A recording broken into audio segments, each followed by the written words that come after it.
Después de todo, no hay nada como el campo, ¿verdad?, dijo el inspector Jacobo, inhalando profundamente por la nariz y exhalando por la boca de la manera más apropiada. Poirot y yo aplaudimos el sentimiento con entusiasmo. Había sido idea del inspector de Scotland Yard que todos fuéramos el fin de semana al pequeño pueblo rural de Market Basing. Fuera de servicio, Jacobo era un botánico apasionado y hablaba sobre pequeñas flores con nombres latinos increíblemente largo, con un entusiasmo incluso mayor que el que dedicaba a sus casos. Nadie nos conoce y nosotros no conocemos a nadie, explicó Jacobo. Esa es la idea. Sin embargo, esto no resultó ser exactamente así, ya que el agente local había sido transferido desde un pueblo a 24 kilómetros de distancia, donde un caso de envenenamiento por arsénico lo había puesto en contacto con el hombre de Scotland Yard. A pesar de esto, su reconocimiento encantado del gran hombre solo aumentó el bienestar de Jacobo. Y mientras nos sentábamos a desayunar el domingo por la mañana en la sala de la posada del pueblo, con el sol brillando y tallos de madreselva asomándose por la ventana, todos estábamos de muy buen humor. El tocino y los huevos eran excelentes, el café no tanto, pero aceptable y caliente. «Esto es vida», dijo Jacobo. «Cuando me retire, tendré una pequeña casa en el campo, lejos del crimen. El crimen está en todas partes», comentó Poirot mientras se servía un ordenado cuadrado de pan y arrugaba la frente a un gorrión que se había posado impertinentemente en el alféizar de la ventana. «Señor», dijo Jacobo recostándose hacia atrás, «creo que podría servirme otro huevo y quizás 1 o 2 rebanadas de tocino. ¿Qué dices, capitán?» «Estoy contigo», respondí con entusiasmo. «¿Y tú, Poirot?» Poirot negó con la cabeza. «Uno no debe llenar tanto el estómago que el cerebro se niegue a funcionar», comentó. «Me arriesgaré a llenar un poco más el estómago», rió Jacobo. «Uso una talla grande en estómagos, y por cierto, usted también está subiendo de peso, señor Poirot. Señorita, huevos y tocino doble». En ese momento, sin embargo, una figura imponente bloqueó la entrada. Era el agente Pons. «Espero que me disculpen por molestar al inspector, señores, pero agradecería su consejo». «Estoy de vacaciones», dijo Jacobo apresuradamente. «No voy a trabajar. ¿De qué se trata el caso?» «Un hombre en la casa Lake se ha disparado en la cabeza». «Bueno, eso ocurre», dijo Jacobo de manera prosaica. «Deudas o una mujer, supongo. Lo siento, no puedo ayudarte.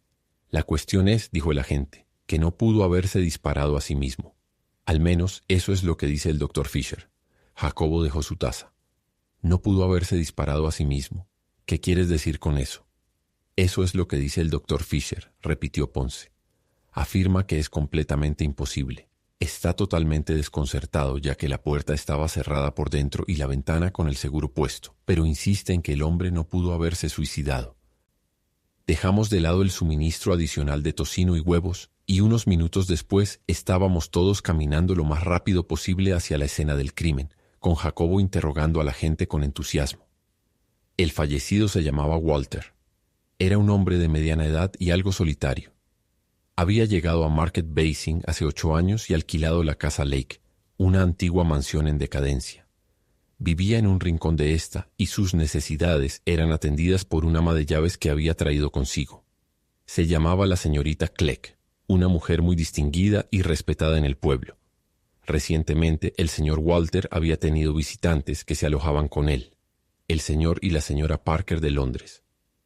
Esta mañana, al no obtener respuesta cuando fue a llamar a su jefe y encontrar la puerta cerrada, la señorita Clegg se alarmó y llamó a la policía y al doctor. El agente Pons y el doctor Fisher llegaron al mismo tiempo. Juntos consiguieron derribar la puerta de roble de la habitación. El señor Walter yacía en el suelo con un disparo en la cabeza y la pistola apretada en su mano derecha. Parecía un claro caso de suicidio. Después de examinar el cuerpo, sin embargo, el doctor Fisher se mostró claramente perplejo. Finalmente apartó a la gente para comunicarle sus inquietudes, tras lo cual Ponce pensó inmediatamente en Jacobo. Dejando al médico a cargo, se apresuró a ir al hotel. Cuando el relato de la gente terminó, habíamos llegado a la casa Lake, una gran y desolada residencia rodeada por un jardín descuidado y lleno de maleza. La puerta principal estaba abierta. Ingresamos directamente al vestíbulo y de allí a una pequeña sala donde se escuchaban voces. Había 4 personas en la habitación. Un hombre vestido de manera algo llamativa, con una expresión inescrutable y desagradable que me causó una mala impresión de inmediato. Una mujer del mismo tipo, aunque guapa de una manera tosca, otra mujer vestida de negro impecable que se mantenía apartada del resto y a quien supuse que era el ama de llaves, y un hombre alto vestido con tuit de casa, con un rostro inteligente y capaz, que claramente tenía el control de la situación.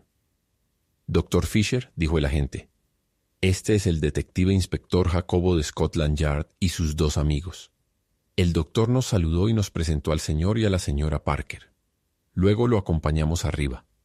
Ponce, obedeciendo una señal de Jacobo, se quedó abajo, como si estuviera vigilando a la familia. El doctor nos condujo escaleras arriba y por un pasillo. Una puerta estaba abierta al final. Astillas colgaban de las bisagras y la puerta misma había caído al suelo dentro de la habitación. Entramos. El cuerpo aún yacía en el suelo. El señor Walter había sido un hombre de mediana edad con barba y cabello canoso en las sienes. Jacobo se aproximó y se arrodilló junto al cuerpo. «¿Por qué no pudo haberlo dejado tal como lo encontró?», gruñó. El doctor se encogió de hombros. «Pensamos que se trataba claramente de un caso de suicidio». Dijo Jacobo. «La bala entró en la cabeza por detrás de la oreja izquierda». «Exactamente», dijo el doctor. «Es claramente imposible que él mismo se haya disparado. Habría tenido que girar la mano completamente alrededor de su cabeza.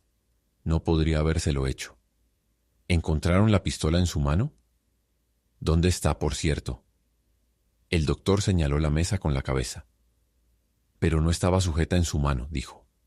«Estaba dentro de la mano, pero los dedos no la envolvían». «Puesta ahí después», dijo Jacobo. «Eso está bastante claro». Estaba examinando el arma. «Un cartucho disparado. Buscaremos huellas dactilares, pero dudo que encontremos otras que no sean las suyas, Dr. Fisher». «¿Cuánto tiempo lleva muerto?». «Ocurrió anoche. No puedo determinar la hora exacta como esos maravillosos doctores en las historias de detectives. Aproximadamente lleva muerto unas 12 horas. Hasta ahora Poirot no había hecho ningún movimiento. Había permanecido a mi lado, observando a Jacobo trabajar y escuchando sus preguntas. De vez en cuando olfateaba el aire de manera muy delicada y como si estuviera desconcertado. Yo también lo había intentado, pero no podía detectar nada que despertara interés. El aire parecía perfectamente fresco y sin olor. Sin embargo, Poirot continuaba olfateándolo de manera dudosa, como si su nariz más aguda detectara algo que yo había pasado por alto. Ahora, cuando Jacobo se alejó del cuerpo, Poirot se arrodilló junto a él. No mostró interés por la herida. Al principio pensé que estaba examinando los dedos de la mano que había sostenido la pistola, pero pronto me di cuenta de que lo que le interesaba era un pañuelo en la manga del abrigo. El señor Walter vestía un traje gris oscuro. Finalmente Poirot se levantó, pero sus ojos seguían desviándose hacia el pañuelo como si estuviera desconcertado. Jacobo le llamó para que viniera a ayudar a levantar la puerta. Aprovechando la oportunidad, yo también me arrodillé y sacando el pañuelo de la manga lo examiné minuciosamente. Era un pañuelo liso de batista blanca. No tenía ninguna marca ni mancha. Lo volví a colocar moviendo la cabeza y confesándome desconcertado. Los demás habían levantado la puerta. Me di cuenta de que estaban buscando la llave, pero la buscaron en vano. «Eso lo decide», dijo Jacobo. «La ventana está cerrada y con el seguro puesto. El asesino salió por la puerta, la cerró con llave y se llevó la llave consigo. Pensó que se aceptaría que el señor Walter se había encerrado y disparado a sí mismo y que la ausencia de la llave no se notaría. ¿Está de acuerdo, señor Poirot?». «Estoy de acuerdo, sí, pero habría sido más simple y mejor deslizar la llave de regreso a la habitación por debajo de la puerta. Así parecería que se hubiera caído de la cerradura». «Ah, bueno, no puedes esperar que todos tengan las ideas brillantes que tú tienes. Habría sido una gran amenaza si te hubieras dedicado al crimen. ¿Algún comentario que hacer, señor Poirot?». Poirot, me pareció, estaba algo desconcertado. Miró alrededor de la habitación y comentó con suavidad, casi disculpándose: «El señor Walter fumaba mucho». «Es cierto, la chimenea estaba llena de colillas de cigarrillos, al igual que el cenicero sobre una pequeña mesa cerca del gran sofá. Debe haber fumado unos 20 cigarrillos anoche», comentó Jacobo. Inclinándose, examinó cuidadosamente el contenido de la chimenea y luego dirigió su atención al cenicero. «Son todos del mismo tipo», anunció, «y fumados por el mismo hombre. No hay nada ahí, señor Poirot». No sugerí que hubiera algo, murmuró mi amigo. ¡Ah!, exclamó Jacobo. ¿Qué es esto? Se lanzó sobre algo brillante que yacía en el suelo cerca del hombre muerto. Es un accesorio. Parece ser un gemelo roto. Me pregunto a quién pertenece esto. Doctor Fisher, le agradecería si pudiera bajar y llamar al ama de llaves. ¿Qué pasa con los Parker? Él está muy ansioso por salir de la casa. Dice que tiene asuntos urgentes en Londres. Me imagino. Tendrá que arreglárselas sin él. Por cómo van las cosas, es probable que aquí haya algún asunto urgente para que él lo atienda. Traiga a la ama de llaves y asegúrese de que ninguno de los Parker se escape de usted y Ponce. ¿Entró alguno de los miembros del hogar aquí esta mañana? El doctor reflexionó. No, se quedaron afuera en el pasillo mientras Ponce y yo entrábamos. ¿Está seguro de eso? Completamente seguro. El doctor se marchó a cumplir con su misión. Buen hombre. Ese, dijo Jacobo con aprobación. Algunos de estos doctores deportistas son tipos de primera clase. Bueno, me pregunto quién le disparó a este sujeto. Parece que fue uno de los tres en la casa. Difícilmente sospecharía de la ama de llaves. Ella ha tenido 8 años para dispararle si quisiera. Me pregunto quiénes son estos Parker. No parecen una pareja atractiva. En ese momento apareció la señorita Clegg. Era una mujer delgada y huesuda, con el pelo canoso peinado al centro, muy seria y tranquila en su manera de ser. Sin embargo, tenía un aire de eficiencia que imponía respeto. En respuesta a las preguntas de Jacobo, explicó que había estado con el difunto durante 14 años. Él había sido un patrón generoso y considerado. No había visto al señor y la señora Parker hasta hace 3 días, cuando llegaron inesperadamente para quedarse. Ella opinaba que se habían invitado ellos mismos, ya que el patrón definitivamente no había parecido complacido de verlos. El gemelo que Jacobo le mostró no pertenecía al señor Walter, de eso estaba segura. Al ser preguntada sobre la pistola, dijo que creía que su patrón tenía un arma de ese tipo, la mantenía guardada bajo llave. La había visto una vez hace algunos años, pero no podía decir si era la misma. No había oído ningún disparo la noche anterior, pero eso no era sorprendente, ya que era una casa grande y laberíntica, y sus habitaciones y las preparadas para los Parker estaban en el otro extremo del edificio. No sabía a qué hora se había acostado el señor Walter. Aún estaba levantado cuando ella se retiró a las 9:30. No era su costumbre irse a la cama inmediatamente cuando iba a su habitación. Por lo general, se quedaba levantado la mitad de la noche leyendo y fumando. Era un gran fumador. Entonces Poirot interrumpió con una pregunta. ¿Su patrón solía dormir con la ventana abierta o cerrada? La señorita Clegg pensó. Por lo general, estaba abierta, al menos en la parte superior. Sin embargo, ahora está cerrada. ¿Puede explicar eso? No, a menos que haya sentido una brisa y la haya cerrado. Jacobo le hizo algunas preguntas más y luego la despidió. A continuación, entrevistó a los Parker por separado. La señora Parker tendía a mostrarse histérica y llorosa. El señor Parker se mostró lleno de fanfarronería. Negó que el gemelo fuera suyo, pero dado que su esposa lo había reconocido previamente, esto no mejoró mucho su situación, y como también había negado haber estado alguna vez en la habitación del señor Walter, Jacobo consideró que tenía pruebas suficientes para solicitar una orden de arresto. Dejando a Ponce a cargo, Jacobo regresó al pueblo para comunicarse rápidamente por teléfono con la central. Poirot y yo volvimos tranquilamente a la posada. «Estás inusualmente callado», le dije. «¿No te interesa el caso?» «Al contrario, me interesa muchísimo, pero también me desconcierta». «El motivo es oscuro», dije pensativamente, «pero estoy seguro de que Parker es una persona problemática. El caso contra él parece bastante claro, excepto por la falta de motivo, y eso puede salir a la luz más tarde». «¿Nada te pareció especialmente significativo, aunque Jacobo lo haya pasado por alto?» Lo miré con curiosidad. «¿Qué estás pensando, Poirot? ¿Qué tenía el hombre muerto escondido en la manga?» «Oh, ese pañuelo». «Exactamente, el pañuelo». «Un marinero lleva su pañuelo en la manga», dije pensativamente. «Un excelente punto, Hastings, aunque no era el que tenía en mente». «¿Algo más?» «Sí, una y otra vez regreso al olor del humo de cigarro». «No olí nada», exclamé sorprendido. «Yo tampoco, estimado amigo». Lo miré con seriedad.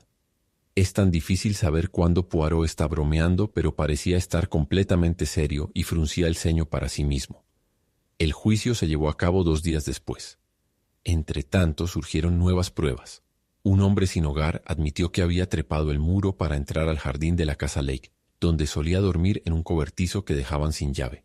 Declaró que a medianoche escuchó a dos hombres discutiendo acaloradamente en una habitación del primer piso. Uno exigía una suma de dinero, el otro se negaba furiosamente. Oculto detrás de un arbusto, vio a los dos hombres mientras pasaban repetidamente frente a la ventana iluminada. Reconoció bien a uno como el señor Walter, el dueño de la casa, y al otro lo identificó positivamente como el señor Parker. Ahora estaba claro que los Parker habían ido a la casa Lake para chantajear a Walter. Más tarde se descubrió que el verdadero nombre del hombre muerto era Wendover, y que había sido teniente en la Marina y había estado involucrado en la explosión de un crucero de primera clase en 1910. El caso parecía estar aclarándose rápidamente. Se suponía que Parker, consciente del papel que Wendover había desempeñado, lo había seguido y le había exigido dinero para guardar silencio, a lo cual el otro se negó. Durante la pelea, Wendover sacó su revólver y Parker se lo arrebató y le disparó, intentando posteriormente hacer que pareciera un suicidio. Parker fue enviado a juicio, reservándose el derecho a su defensa. Asistimos a los procedimientos en el juzgado. Al salir, Poirot asintió con la cabeza. «Debe ser así», murmuró para sí mismo. «Sí, debe ser así. No me tardaré más». Entró a la oficina de correos y escribió una nota que envió mediante un mensajero especial. No vi a quién estaba dirigida. Luego regresamos al hotel donde nos habíamos hospedado ese memorable fin de semana.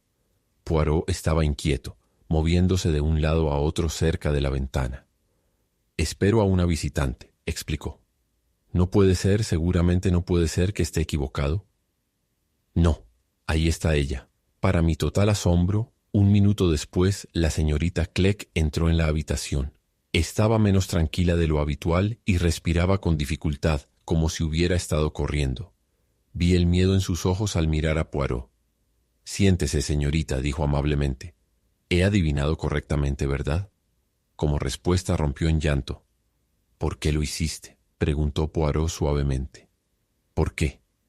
«Lo quería tanto», respondió. «Fui su niñera cuando era un niño pequeño. Oh, sé compasivo conmigo. Haré todo lo que pueda. Pero entiendan que no puedo permitir que un hombre inocente sea ejecutado, aunque sea una persona desagradable». Ella se incorporó y dijo en voz baja: «Quizás al final yo tampoco lo habría logrado. Haz lo que deba hacerse». Luego se levantó y salió rápidamente de la habitación. «¿Le disparó ella?», pregunté completamente desconcertado. Poirot sonrió y negó con la cabeza. Se disparó a sí mismo.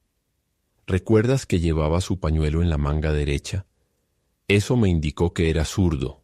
Temiendo ser expuesto, después de su tormentosa discusión con el señor Parker, se disparó.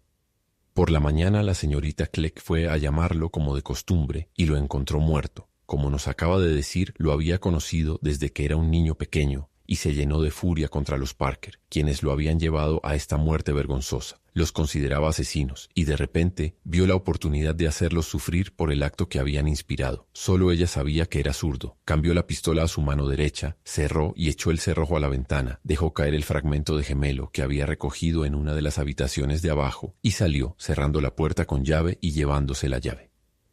«Poirot», dije, en un arranque de entusiasmo. «Eres magnífico. Todo eso a partir de una pequeña pista del pañuelo. Y el humo del cigarrillo. Si la ventana hubiera estado cerrada y se hubieran fumado todos esos cigarrillos, la habitación debería haber estado llena de tabaco rancio. En cambio, estaba perfectamente fresca. Así que deduje de inmediato que la ventana debió haber estado abierta toda la noche y solo cerrada por la mañana. Y eso me llevó a una línea de especulación muy interesante. No podía concebir ninguna circunstancia en la que un asesino quisiera cerrar la ventana. Sería más beneficioso para él dejarla abierta y fingir que había escapado por ahí, si la teoría del suicidio no era aceptada. Por supuesto, el testimonio del vagabundo, cuando lo escuché, confirmó mis sospechas. Nunca podría haber escuchado esa conversación a menos que la ventana hubiera estado abierta. «Magnífico», dije con entusiasmo. «¿Y qué tal un poco de té?». «Hablas como un verdadero inglés», dijo Poirot con un suspiro. «Supongo que no es probable que pueda conseguir un vaso de refresco aquí». El fin.